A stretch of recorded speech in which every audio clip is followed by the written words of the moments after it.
No, I'm pretty sure you weren't there. Hard rain beats against the Burroughs mansion. Maybe you're thinking of a different photo.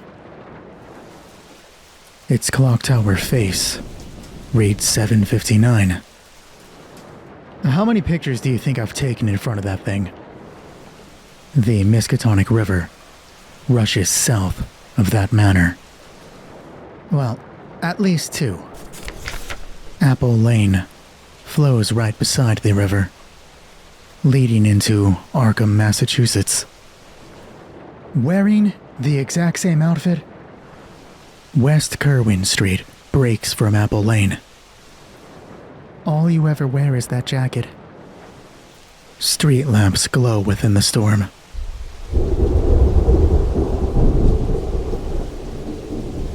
But at the intersection, where Northwest Street breaks from West Kerwin, one would find the Arkham Advertiser. That's because this is the only jacket I need. And if one entered the Arkham Advertiser, rode its rickety elevator to the 3rd floor, one would find Arkham's newsroom. No, it needed to be thrown away 3 patches ago. Don't change the subject. I'm not changing it. The chair squeaks as Mason Grant sits forward. Flanked by the cubicle's 4 walls, one broken so that someone may enter and leave, he reaches towards a photograph on his desk, picks it up, and turns it towards the woman sitting across from him. Her dull eyes glance to it before flicking back to him. All right, then tell me. Why aren't you in the picture? Because, the woman sitting across from him says. She reaches and gingerly takes the photo from his hands. It's a picture of Grant. Messy-haired.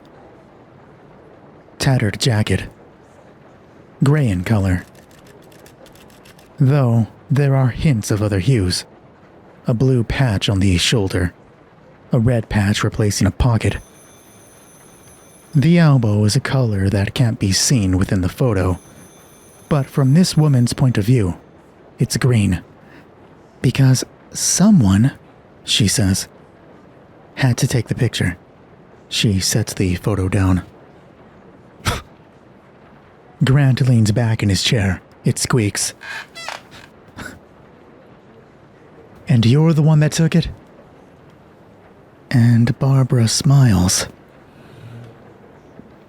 It's a weak smile. Dull as her lifeless eyes. Bland as the curly hair that falls to her shoulders. Sometimes it's hard to look at her. Not because she's ugly, but because she's unnoticeable. You could place her in front of a rainbow. Her beige dress, brunette hair, brown eyes, they would all blend into the colors behind her, somehow lost within bright greens and reds. In fact, Mason had trouble remembering that her dress was beige. Barbara, like everyone else within the Arkham Advertiser's newsroom, is dyed sepia by the Edison bulbs overhead. Behind her, a storm rages out in Arkham. Mason's not even looking at the window. More so looking through Barbara. Watching as the rain splatters against the Advertiser. Did this building need so many windows? Did this world need so much rain? It never stops.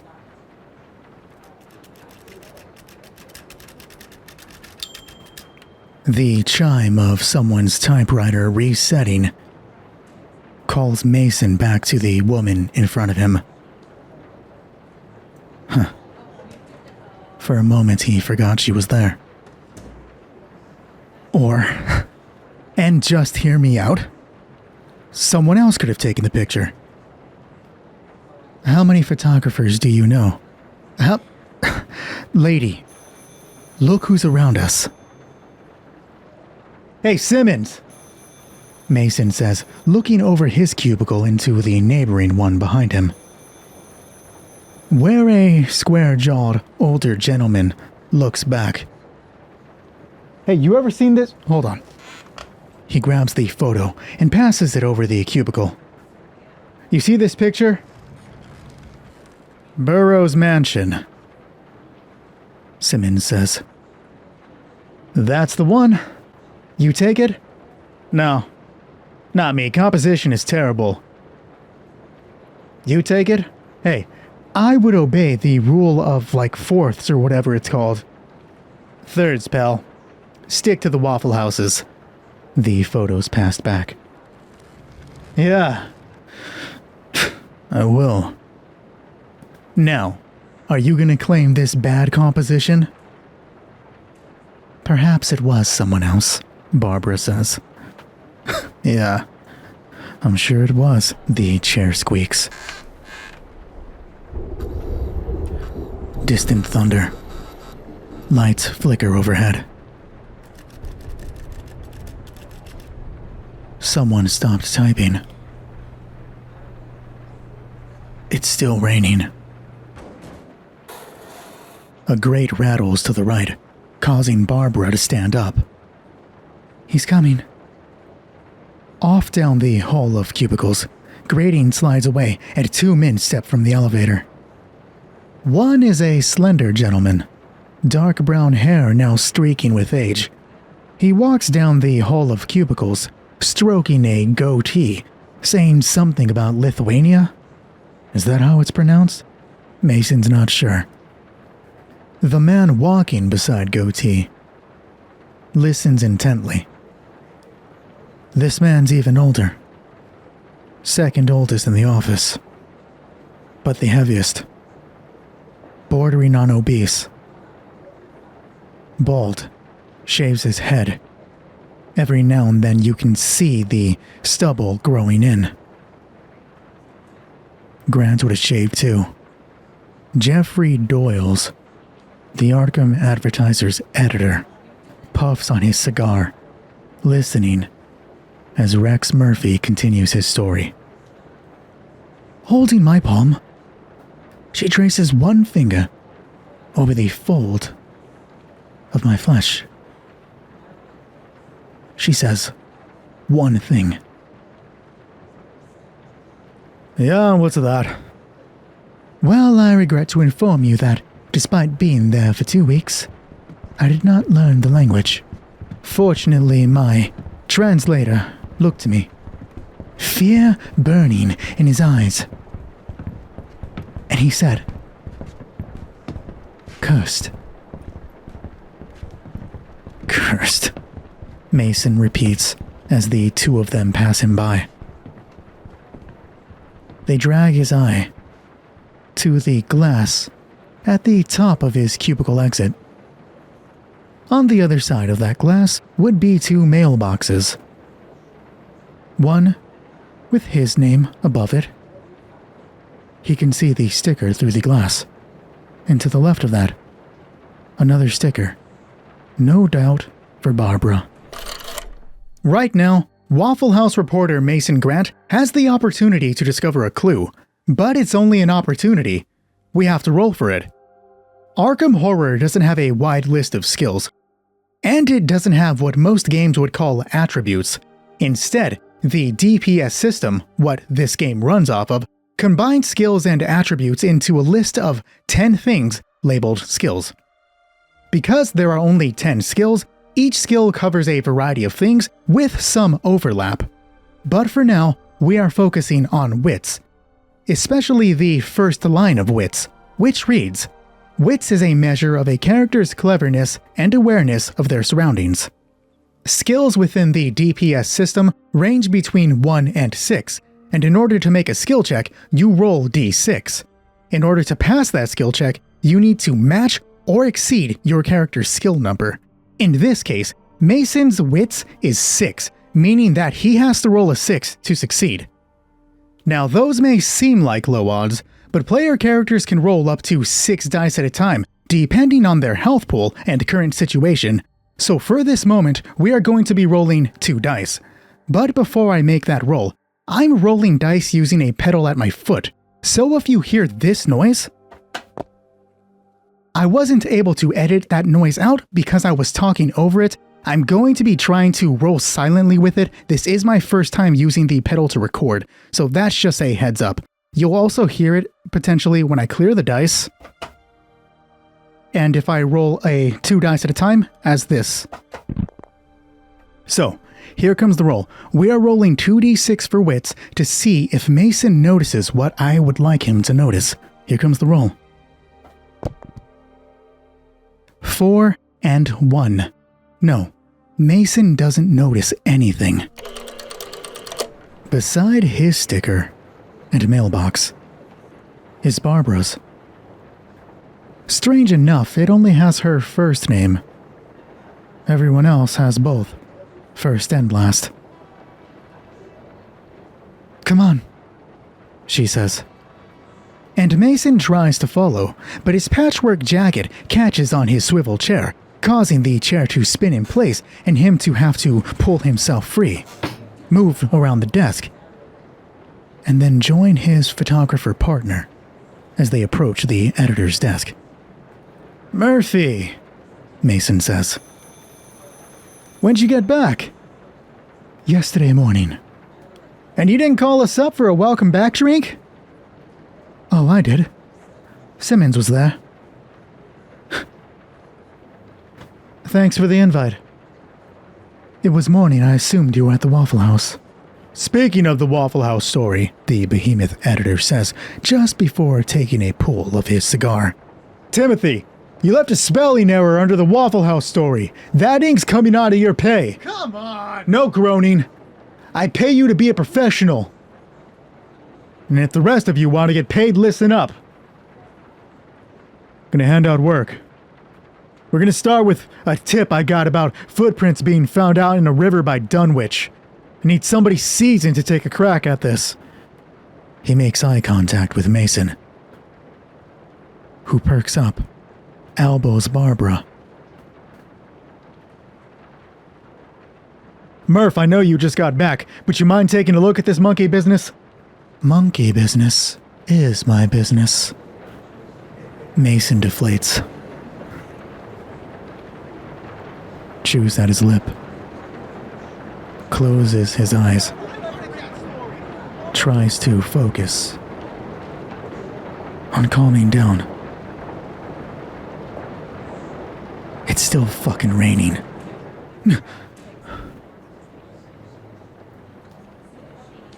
He looks to Barbara, who's tried offering him a small comfort by squeezing his arm. "Quiet down, people," Jeffries orders. "Next up, I need 2 people down to the Playhouse pronto. That means yesterday." "Hey, Jeffries, give it to us," Mason says. "Hildred Castaigne is finally giving us an interview over the King in Yellow. I need someone a little more seasoned, Mason. No offense. Brooks, take Jenkins with you. I want that paper on my desk last week. Got it?" What if he won't see "No us? excuses. Go."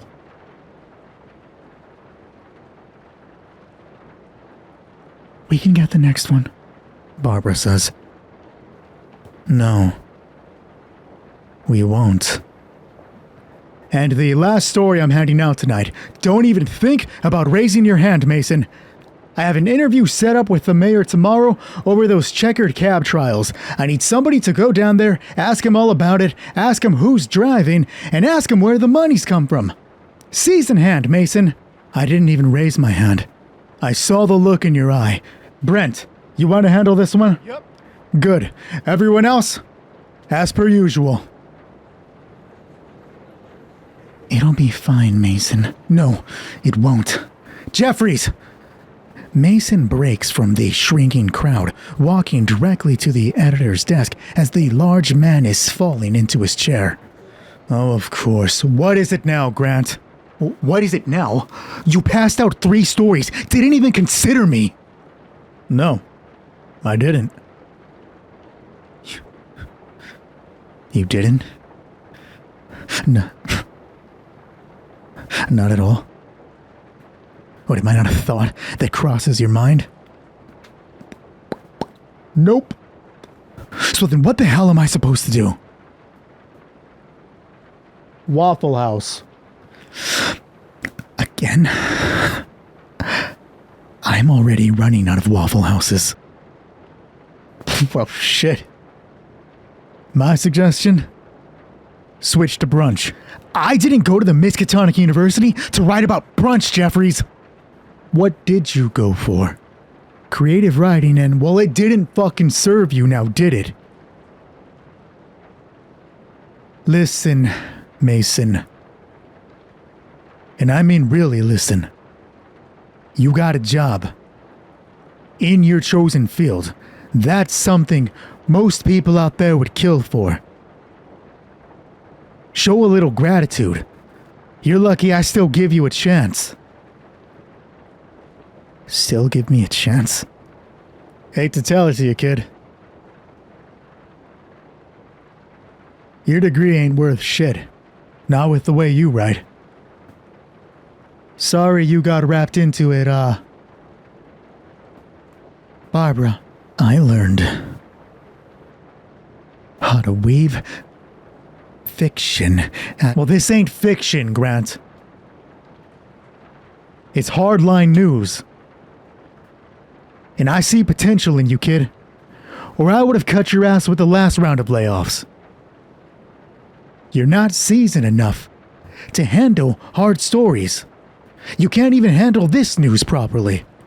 Stick to the Waffle Houses. People read it. I get mail about it every now and then. Half those people behind you don't even get mail.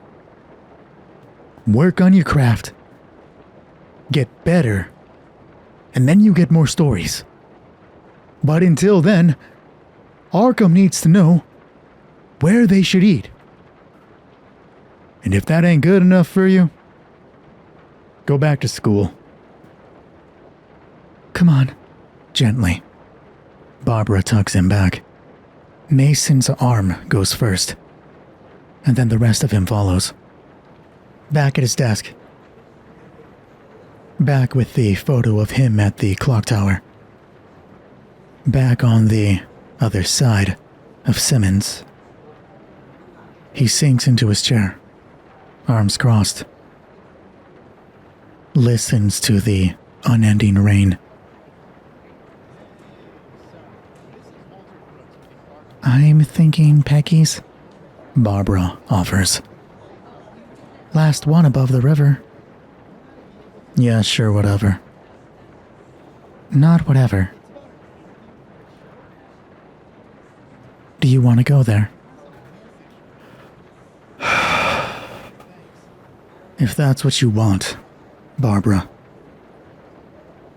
we'll go to Peggy's. It's not the end of the world. I just thought we'd be a little further ahead by now. We'll get there. Brick by boring brick. Yeah. Boring brick. So you'll be there tomorrow morning then? Yeah. Somebody answer the damn phone. You sure? Okay. I'm gonna head home. You wanna grab a drink? Some food? Something? I would, she says, standing up and moving to the edge of the cubicle. But I gotta get down to the Starlight. Meeting tonight. Yeah. You and your damn club. Go. Sorry, Mason. It's fine, go.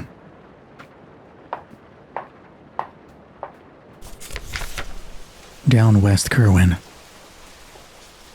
Over East Kerwin. across Independence Square.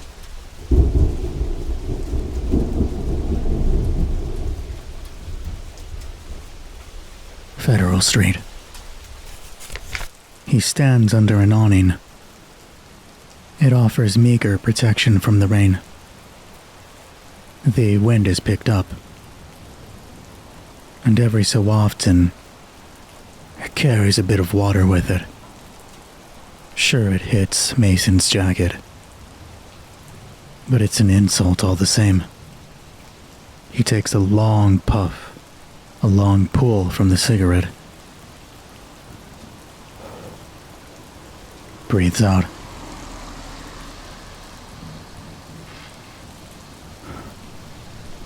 Federal Street carries on to the Miskatonic River. It's hard to see towards the edge of the street. This storm reduces all detail to outlines, glows from street lamps, the occasional moving shadow that somehow produces headlights, those lucky enough to own a vehicle. He smokes under red letters, spelling out Velma's Diner.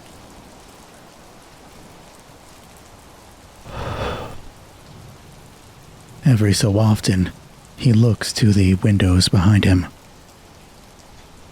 They give way to booths, patrons, and of those patrons, two familiar friendly faces. Both have pretended not to see him.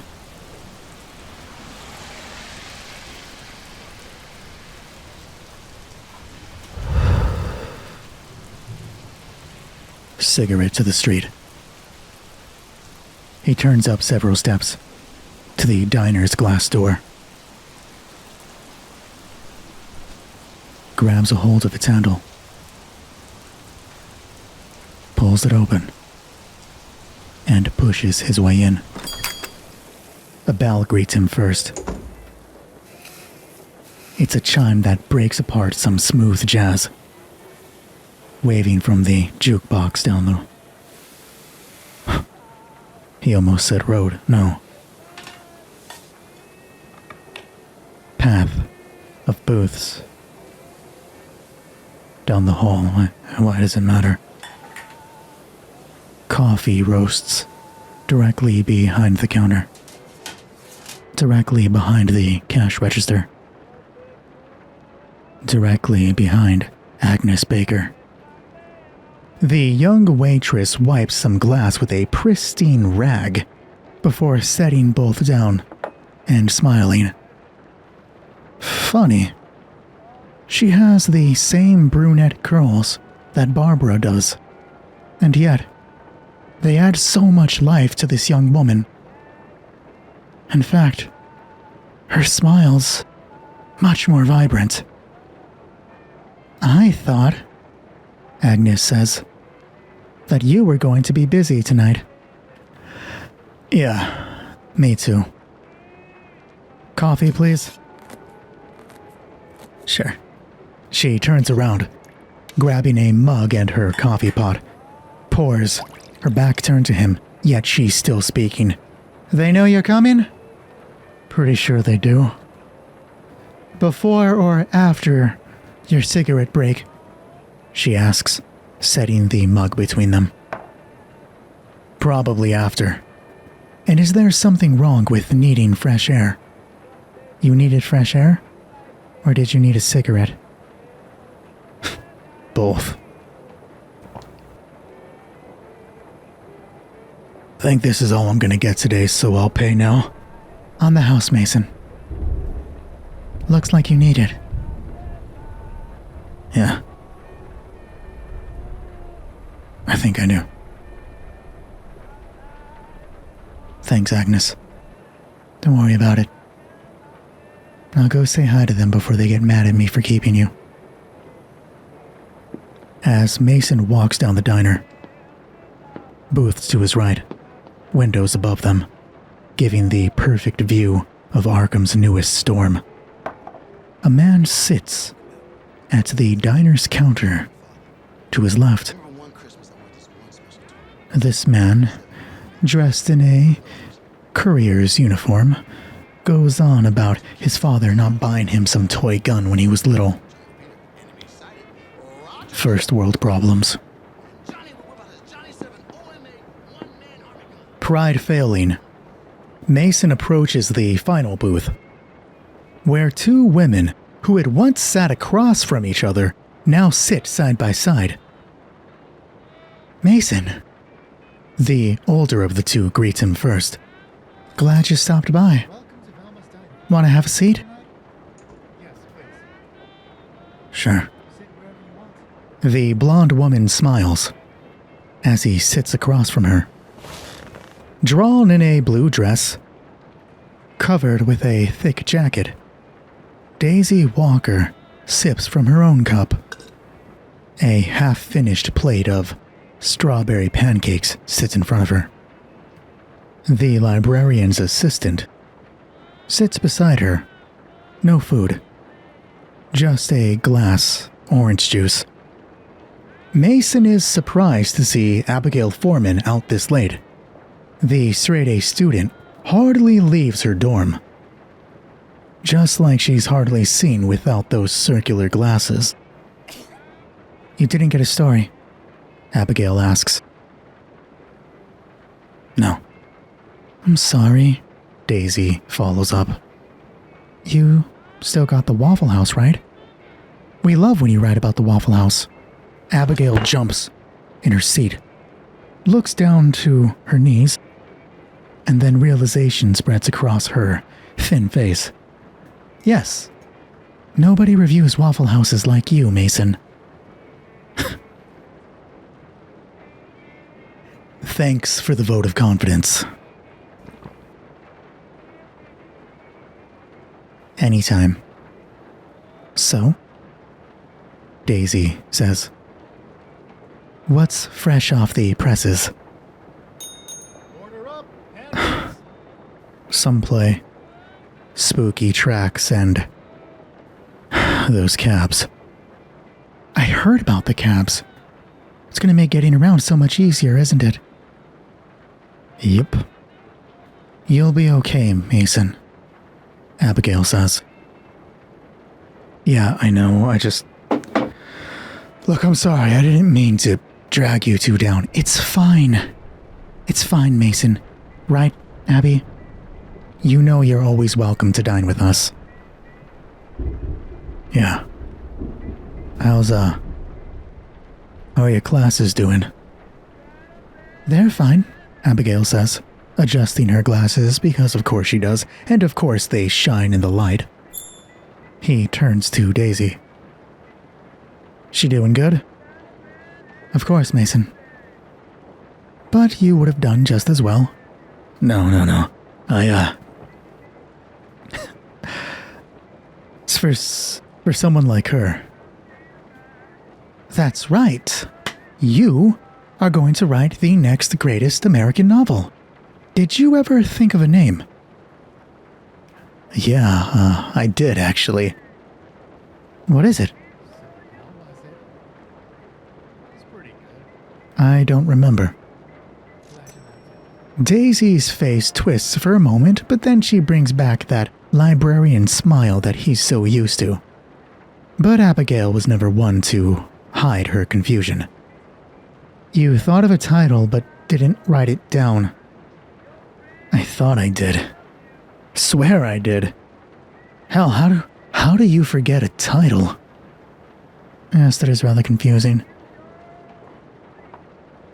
Hey, Mason? He turns as Agnes approaches. She carries a pot of coffee and a plate with a slice of pie. Brought you some cherry pie. Agnes, I don't want to hear it. You need a little pick-me-up. Doesn't he seem like he needs a pick-me-up? Absolutely, Abigail says. I think so, too. Daisy nods along. Eat up. You can pay me back when you're rich and famous. When you've replaced Hemingway, or Charles Dickens, actually. Thanks. Don't thank me, you're still paying for it later. She walks away. Peppy as always.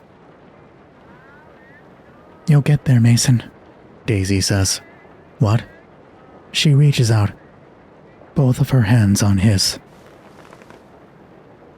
It's okay to be upset. But you're gonna drink this coffee.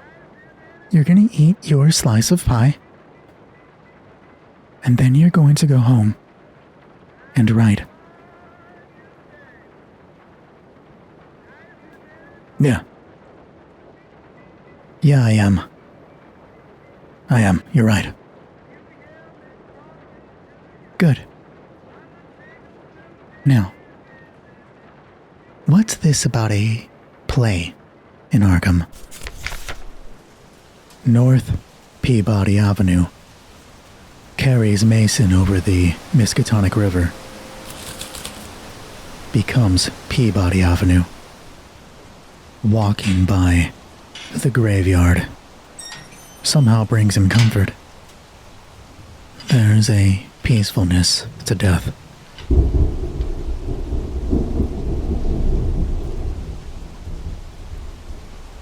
Peabody Avenue becomes South Peabody Avenue.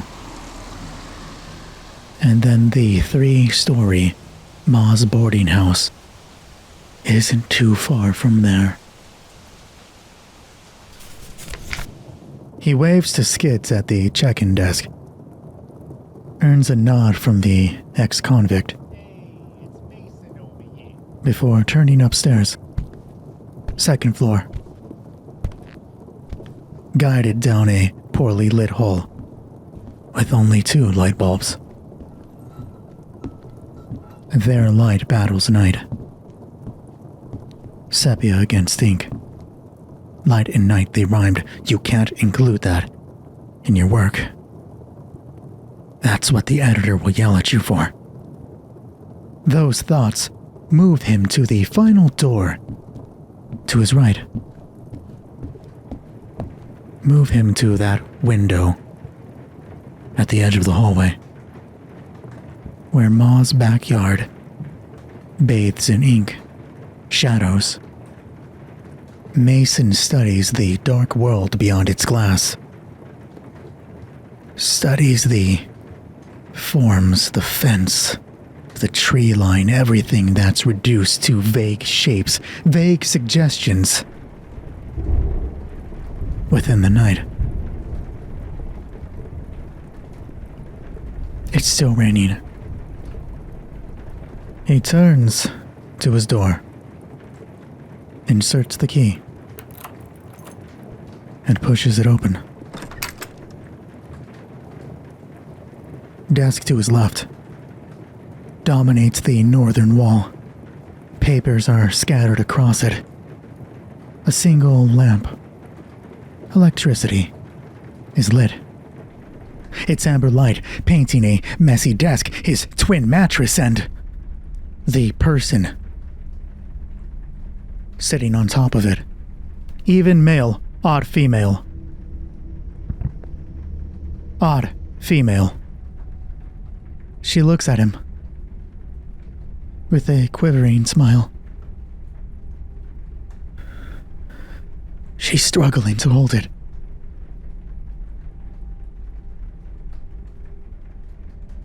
Who the hell are you? He asks from the doorway. And her smile crumbles. She closes her eyes, lowers her head, covers her face. Who the hell are you? He asks again.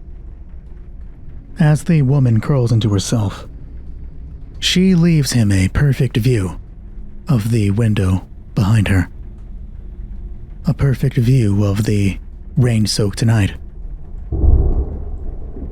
And as the world flashes, it reveals the South Church spire. And yet, he sees only her. Lady, he says, it's been a long night. And you just Tell me who you are. 1. Sibling. 2. Girlfriend. 3. Friend. 4. Partner. Here comes the roll. 2. Girlfriend. Damn, that's heartbreaking. Okay, clear it out.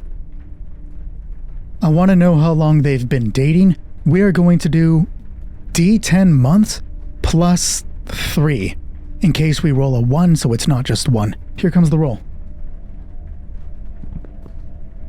3, so 6 months. Let me write that down. Peeling from her hands. She looks up, but doesn't meet his eyes. Her tears are evident against the floor lamp.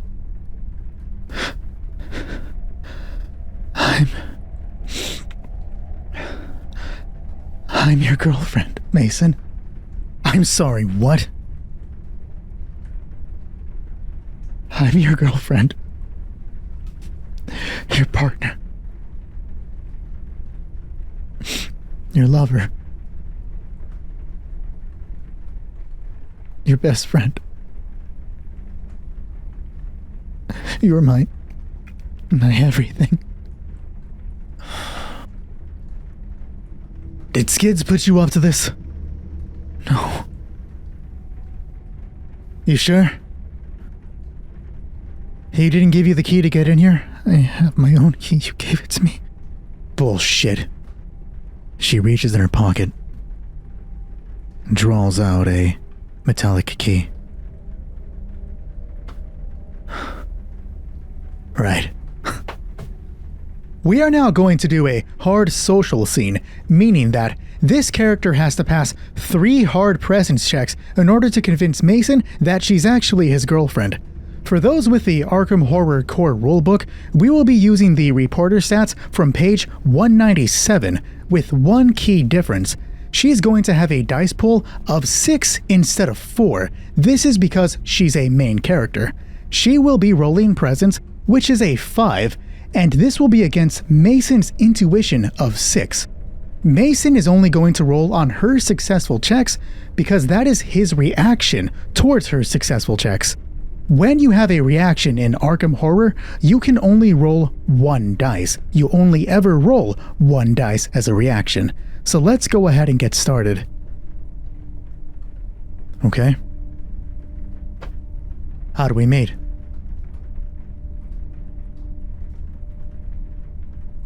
Miskatonic University Science Fair. I was taking pictures of a friend. You approached me, struck up a conversation about being a reporter and needing a partner. We'll give that 2d6. Remember, it has to be above 5 for her to succeed. Here comes the roll. 6 and 3. She succeeds once. Still needs to succeed 2 times. She has 4 dice left in this scene. But we do have to give Mason a reaction. So this is going to be a reaction intuition of 6. Clearing dice, and then giving his roll. He has to roll a 6 with this. 5. He fails. No, that's how I met Barbara.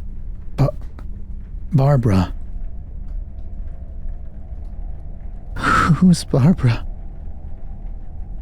My partner at the Arkham Advertiser.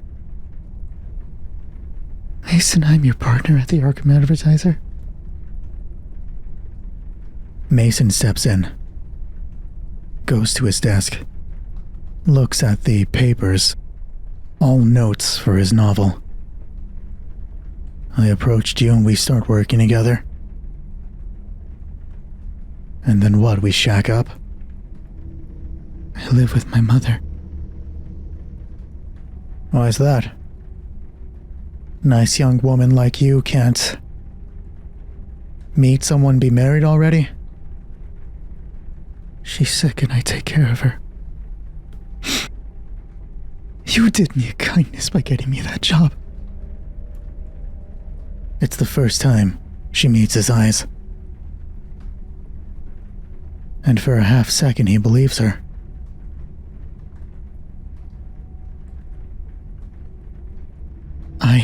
Your novel, she says, and then springs up from the bed, making Mason recoil, and she recoils as well, seeing that she startles him.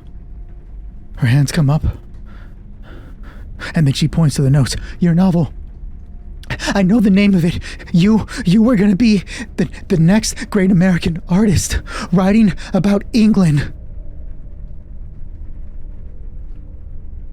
You know it, my book's name. I do. What is it? We're gonna give her 3 dice. So I'm gonna roll the 2 dice first and then add the 1 and then re-roll them because I don't have it set for 3 dice at once. So 2 dice and then 1. A dinner of onions. Here comes the roll. 2, 6, and 6. She succeeds. A dinner of onions. Oh, that makes sense. The last part of the book. No! As Cassie's home burned behind her, she stood with her fists closed and her head held high, saying, I am an onion. Mason.